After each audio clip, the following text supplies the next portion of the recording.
আসসালামু আলাইকুম, কেমন আছেন সবাই? আজকে আপনাদের সাথে শেয়ার করব কিভাবে কাঁচা কাঁঠাল দিয়ে গরুর মাংস রান্না করে। তো আমি এখানে সবগুলো মশলা একসাথে নিয়েছি, একসাথে নিয়ে হাতে মাখিয়ে ভালোভাবে তো আমি মাংসগুলাকে আগে কষিয়ে নিব, এরপরে আমি কাঁঠালটা অ্যাড করব। তো এখানে পরিমাণ মতো সবকিছু দিয়ে হাতে মাখিয়ে চুলার আঁচটা অন করে দিলাম।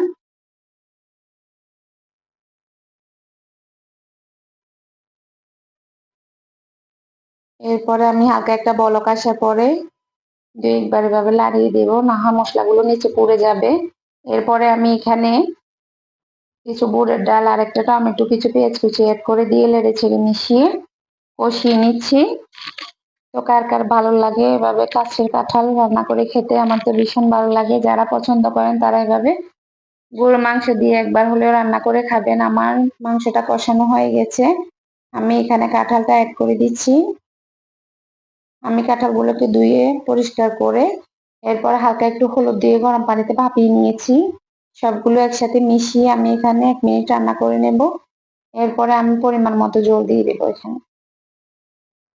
তো যে যেমন ঝোল রাখতে পছন্দ করেন, খেতে পছন্দ করেন, রুচি অনুযায়ী দেবেন। আমি এখানে আমার পরিমাণ মতো দিয়ে দিচ্ছি।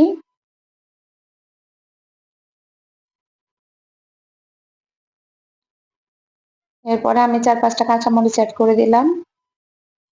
অ্যাড করে দিয়ে ভালোভাবে নেড়ে ছেড়ে আমি এগুলাকে ঢাকনা দিয়ে ভালোভাবে রান্না করে নেব 10 মিনিটের জন্য। এরপরে দেখেন যখন তেলগুলো এইভাবে উপরে উঠে আসবে, মনে করবেন যে আপনার রান্না রেডি। এরপরে আমি এখানে কিছু পেঁয়াজ কুচি, কিছু রসুন কুচি দিয়ে তেলটা দাগিয়ে নিয়েছি। কি সুন্দর একটা ফ্লেভার আসছে। যারা পছন্দ করেন একবার হলেও খাবেন। আল্লাহ হাফেজ।